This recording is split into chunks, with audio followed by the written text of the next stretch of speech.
Muy bien, el domingo pasado nosotros hablamos y vimos el ejemplo de Zacarías, de María y de Pedro.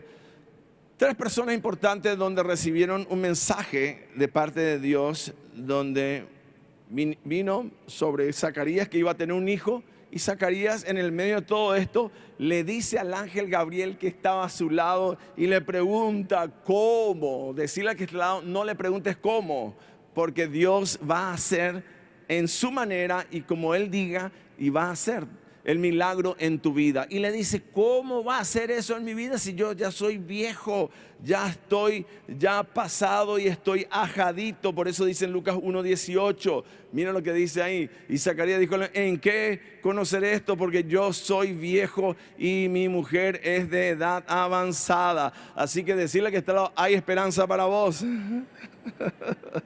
Tu mujer de edad avanzada y Dios te va a dar un hijo a las 70, a los 80, a los 90 en el nombre de Jesús.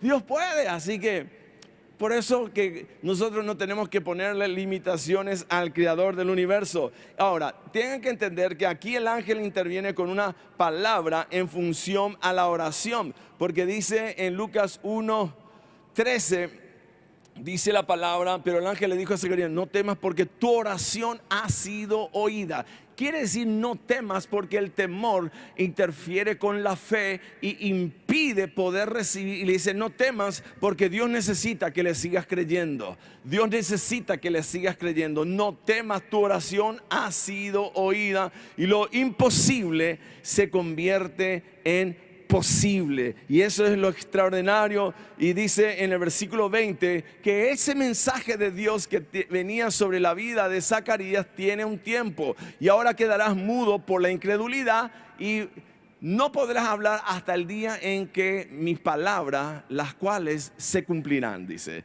a su tiempo. Aleluya, digan conmigo, la palabra de Dios se cumplirá en mi vida a su tiempo. Mi parte es seguir creyendo como María, que una mujer que le dijo el ángel que vas a tener un hijo y ella no había conocido varón. Era imposible biológicamente hablando, pero lo que es imposible para el hombre era posible para Dios. Entonces María activó cuando ella le dijo al Señor en el capítulo 1, versículo 37, porque nada hay imposible para Dios. Cuando yo hago una oración y sube delante de la presencia de Dios, porque es el incienso que sube, no, mi oración no tiene que ir contaminada con incredulidad, tiene que ir llena de fe. Mi oración tiene que ir llena ¿de qué? De fe. Cuando yo oro sobre la persona, no tiene que ir contaminada con incredulidad, tiene que ir llena de fe. ¿Por qué? Porque la palabra es bien clara. El Señor nos dijo en Mateo 4:4, no solo de pan vivirá el hombre, sino de toda palabra que sale de la boca de Dios. Y la palabra que sale de la boca de Dios dice, del rema que sale de la boca de Dios. Y el rema, ¿qué es? Una palabra de mando, una palabra de mando. Y lo que les sorprendió a los fariseos y a los publicanos era la autoridad que tenía Jesús. Y le dijeron, ¿de dónde sacaste esta autoridad? Y quiero decirles que todos ustedes, si son hijos de Dios, tienen la autoridad de Dios aquí en la tierra. Por eso dice en el libro de Lucas 10:19, aquí os doy potestad, exousia. Y cuando Cristo dice, toda potestad me es dada en el cielo y en la tierra, que finalmente Él consiguió la exousia, la autoridad, no solamente en la tierra, no solamente en el cielo, sino en la tierra, porque el primer cielo, que es la tierra, y el segundo cielo estaba contaminado por la invasión de la oscuridad, cuando el hombre que tenía el gobierno de la tierra le cede a un pseudo gobernante que era en Efesios 6:13, que no tenemos lucha, dice, contra ¿qué cosa? Contra carne ni sangre, sino contra potestades, contra huestes, gobernadores de las tinieblas. Entonces, ¿Cristo qué hizo? Ahora nos dio la autoridad para que la palabra de mando que sale de la boca de Dios se active a través de tu boca cuando hablas conforme a la medida de fe proféticamente sobre la atmósfera donde vos estás enviando. Por eso cuando Jesús estaba durmiendo en la barca, dice que los discípulos se desesperaron porque vino una gran tormenta. Las tormentas son las grandes oportunidades para usar la autoridad de Dios. Amén. Por eso usted tiene que entender que usted es un hijo de Dios. Digan conmigo, yo soy un hijo de Dios. Usted es un hijo de Dios. Entonces, ¿qué hace un hijo? Representa a su Dios, la paternidad con la autoridad de Dios en la tierra. Y ahí está, cuando aparece María, él le dice, no hay nada imposible en Lucas 1, y ella está feliz y empieza a darle algo que es muy importante, agradecimiento, y revela en el agradecimiento en el versículo 45, el capítulo 1. Bienaventurada la que creyó, dice, porque se cumplirá lo que fue dicho de parte de Dios. Cuando usted viene aquí a la iglesia y activa su obediencia, usted lo que tiene que decir, soy bienaventurado porque creí. ¿Y qué va a hacer? Se va a cumplir lo que fue dicho de parte de Dios para mi vida.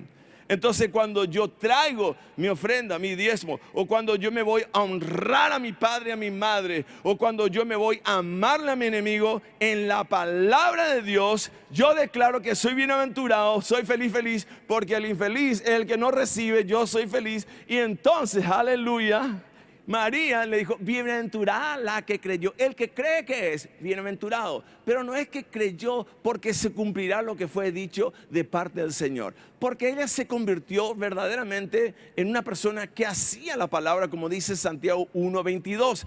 Dice Santiago 1:22, pero sed hacedores de la palabra. Yo soy un hacedor de la palabra. Digan conmigo, yo soy un hacedor de la palabra. ¿Qué es un hacedor? Alguien que cuando recibe la palabra, que es el mandamiento de Dios, que se convierte en una ley cuando yo activo, y que una ley, que esa ley se tiene que cumplir. Amén. La palabra en sí es letra y está muerta hasta que yo tomo la palabra y la hago, se convierte en letra viva. Si es solamente en la palabra, es letra, y la letra mata. ¿Por qué? Porque la gente le analiza teológicamente a Dios, pero no la pone en práctica. Habla del poder de Dios, pero no vive el poder de Dios. Amén. ¿Entendió lo que le estoy diciendo? Entonces, la teología sin la acción, sin la demostración, es pura teología. Pero nosotros no analizamos a Dios. Dios nos envía y nos empodera por su palabra. Entonces yo tengo que demostrar. Por eso Jesús dijo, lo que yo hago ustedes van a hacer. Lo que yo hago ustedes van a hacer, y mayores obras van a hacer. Pero sea hacedor de la palabra y no tan solamente oidores. Por eso dice en Lucas, volviendo al versículo 45, bienaventurado la que creyó, porque se cumplirá lo que fue dicho de parte del Señor. ¿Y qué quiere decir eso? El Señor te dijo, vayan y hagan discípulos de las naciones. Pero que vas a ser bienaventurado solamente en el momento que vos haces la acción de salir a predicar, a orar. ¿Por qué? La gente no se va a sanar hasta que usted haga la palabra de Dios, porque dice en Marcos y en Lucas y en el libro de, ¿cuál era? Mateo, dice, impondrán manos sobre los enfermos. ¿Y qué va a pasar? Se van a sanar. Entonces, bienaventurado soy porque yo creí y me fui y experimenté.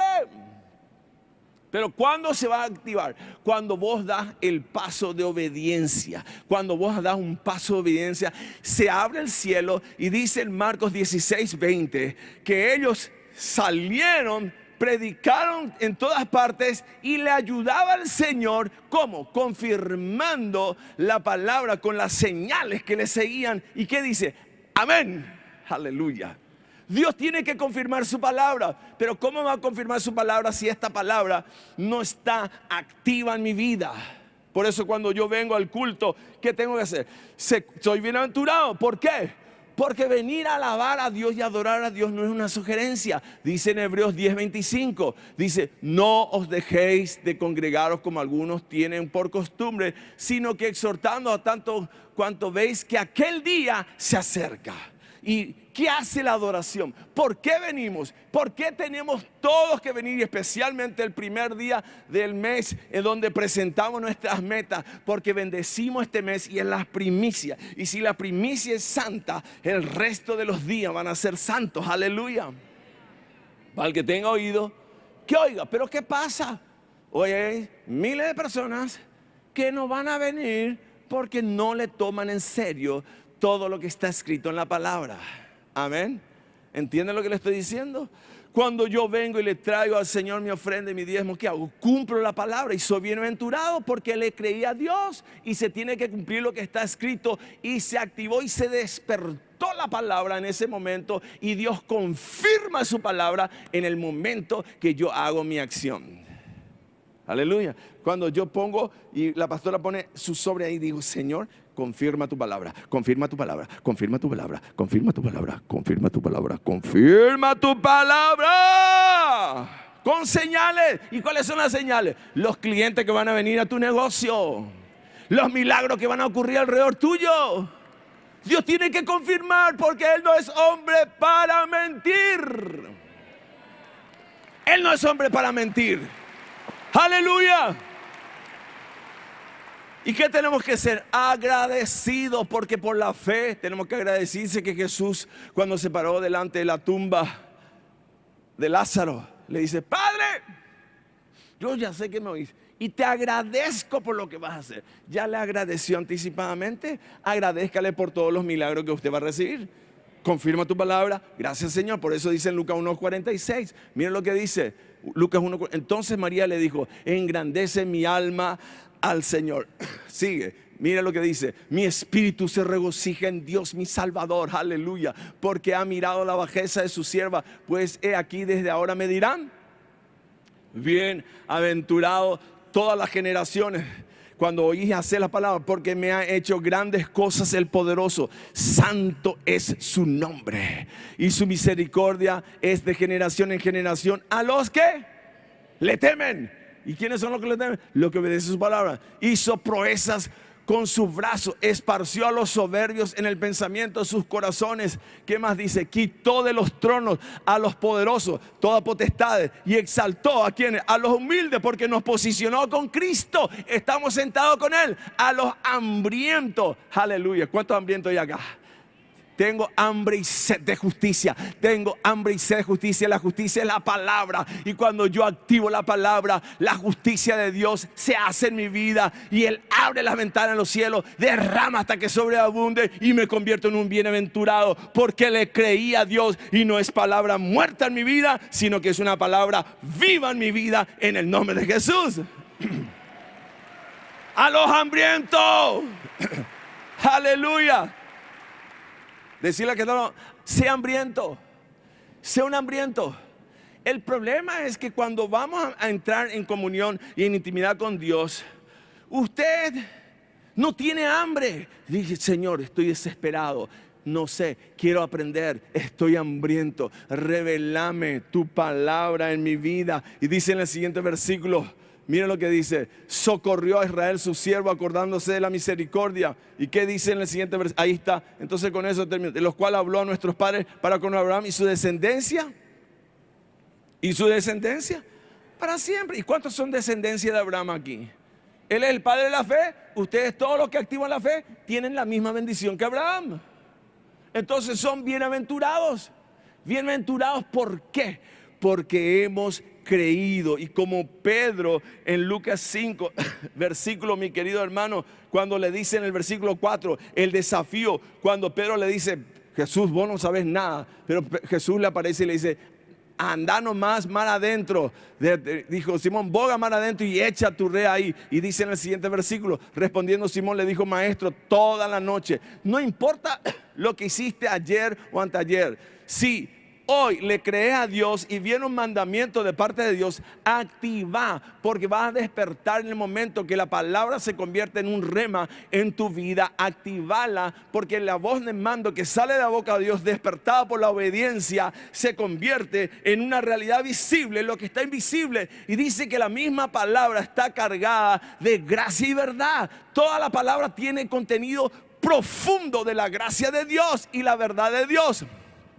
Y esa palabra, cuando está cargada de la gracia y la verdad de Dios, se tiene que activar con un paso de obediencia. Por eso dice la palabra en Juan capítulo 1, versículo 14, que dice: aquel verbo fue hecho carne. ¿Cuándo se hace carne? Del momento que yo doy un paso de fe, el momento que yo hago la obediencia, en el momento que yo le perdono a mis enemigos, le amo a mis enemigos, se convierta en en una realidad visible. ¿Por qué? El verbo se hace carne en ese momento y habita entre nosotros, está entre nosotros, y en ese mismo momento vemos la gloria del unigénito de mi vida, y la palabra, que es el verbo, está lleno de ¿qué? De gracia y de verdad. En ese momento, cuando yo di mi paso, toda la gracia de Dios está dentro de mí. Aleluya, la gracia. ¿Saben lo que es la gracia? El favor de Dios. Y la verdad, que hace, me hace libre. Él me hace libre cuando yo le perdono a mi enemigo, cuando le amo a mi enemigo, cuando mi vínculo con los demás es solamente en el amor, cuando amo a Dios sobre todas las cosas, a mi vecino como a mí mismo. No importa, yo le amo. Es un mandamiento. En el Viejo Testamento era una ley, pero en Cristo ya es un imperativo, porque está dentro mío. Entonces, no importa lo que hablen de vos, vos le amás igual. ¿Qué le va a hacer? A los que te maldicen, le va a bendecir. ¿Por qué? ¿Qué tiene más poder, la maldición o la bendición? La bendición tiene más poder. Aleluya. Entonces, bienaventurado el que creyó. ¿Quién es bienaventurado? El que creyó. Bienaventurado es el que creyó. Digan conmigo: yo creo y soy bienaventurado. Aleluya. Usted creyó y es bienaventurado. Entonces, volviendo a Lucas, en el versículo 4, Jesús le da.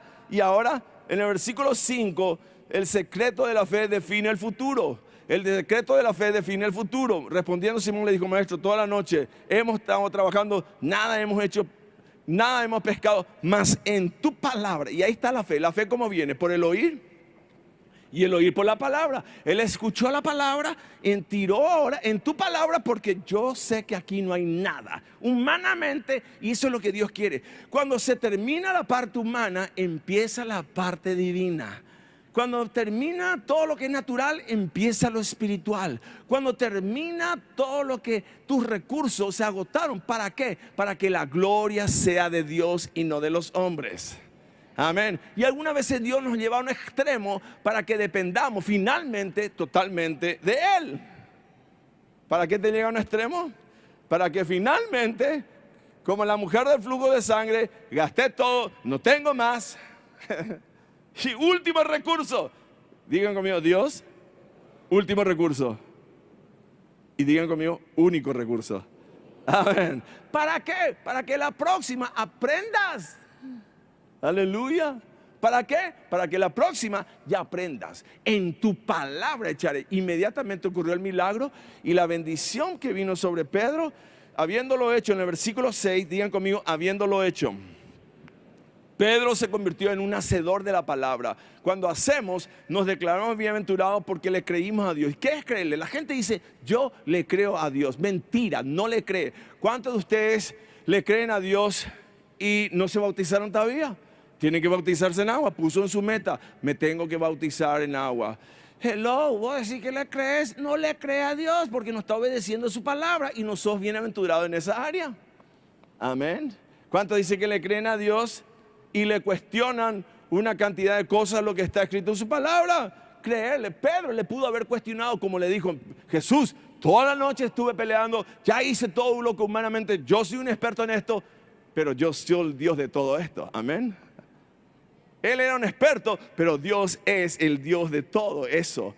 Entonces, en su palabra se rompen los límites. Cuando yo activo mi fe, cuando yo obedezco, cuando yo activo y traigo lo que es de Dios, inmediatamente se abre un mundo espiritual invisible que empieza a operar a favor mío, porque el contenido de esa palabra está lleno de gracia y de verdad. Aleluya.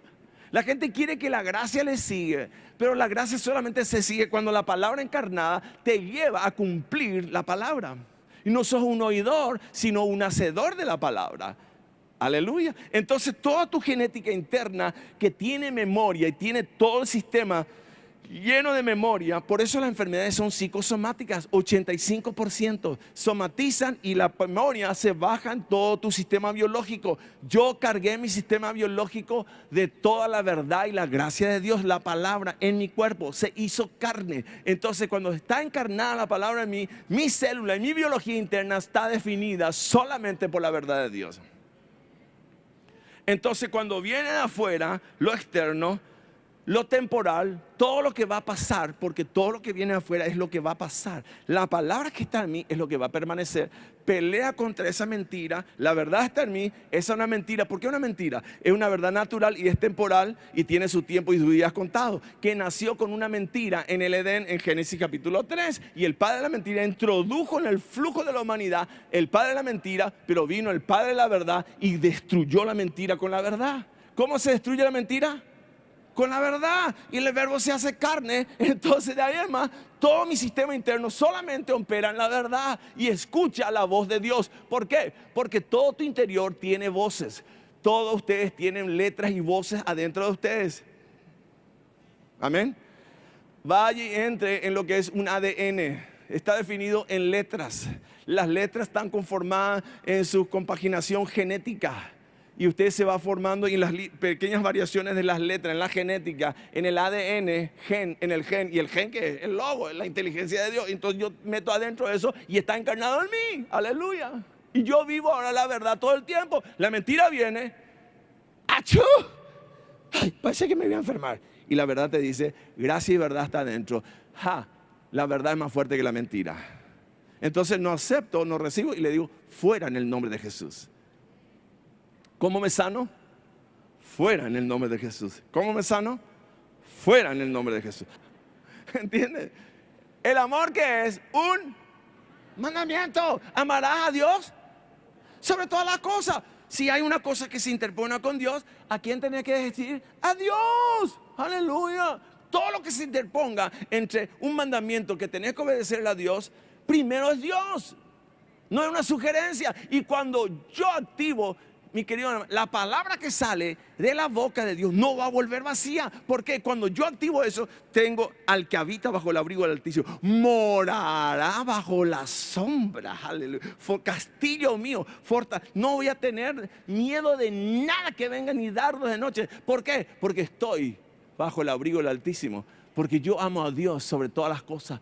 Y a mi prójimo como a mí mismo. Es un mandamiento, no es una sugerencia. Así que muchachos, vamos a amar a nuestra esposa hasta reventarle con amor. Y a la mujer, ¿qué le dice? Mujer,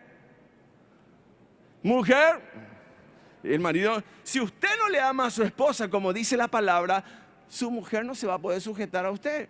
Amén, le va a costar. Entonces por favor, hombres, ayúdenle a que su mujer se sujete cuando usted le ama a su esposa. ¿Y cómo le voy a amar a mi esposa? Y dígale, mi cuchi, te quiero mucho, te amo todos los días. Mi melé, la mujer le entra por los sentidos, amén. Y al hombre le entra, a la mujer le entra por el oído y al hombre le entra por el ojo. ¿Verdad? Así, Mari dice sí, porque Mari tiene una enseñanza muy tremenda, la de la plancha. Para el que tenga oído, que oiga. Entonces, señores, ¿cómo va a mantener vivo todo esto en tu relación?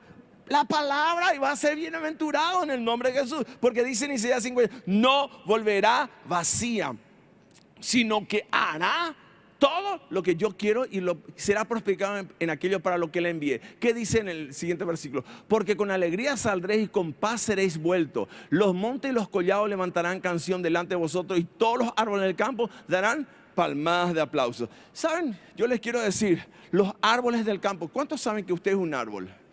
Amén. La Biblia dice que habían dos árboles, un con malos frutos y con buenos frutos. Usted es un árbol, o tiene buen fruto, aleluya, y todos los árboles, cuando alguien hace algo bueno, empiezan a aplaudir. Amén. Los árboles del campo, ustedes son los árboles. Gloria a Dios.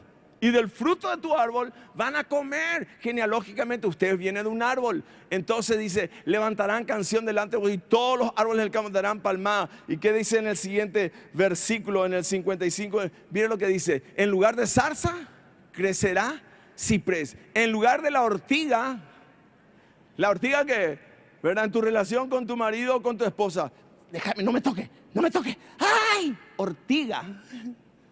¿Sí o no? Hay gente que no le quiere más que le toque. El marido, no me toque. Y después de 20 años, no me toque, por favor. Amén. Marido, ámele, relaciónese, abrácele, dígale que le ama. Y mujer, abrácele a ese marido, bésele y dígale que le ama. Y toda la ortiga se va a ir. Amén. Aleluya. La ortiga va a desaparecer y será Jehová por nombre, por señal eterna nuestra, y no será raída. Entonces, qué importante entender esto en el nombre de Jesús. Ahora, la palabra en Juan 5:38, terminando. La palabra, ni tenéis su palabra morando en vosotros, porque a quien Él envió, vosotros no creéis. Ahí está la clave. Amén. La palabra, ¿dónde tiene que estar? Morando. ¿Morando dónde? En nosotros. La palabra tiene que estar encarnada, lleno de gracia y lleno de verdad. Entonces dice, no tenéis su palabra morando, porque a quien Él envió no creéis. La incredulidad es el peor enemigo de todos nosotros.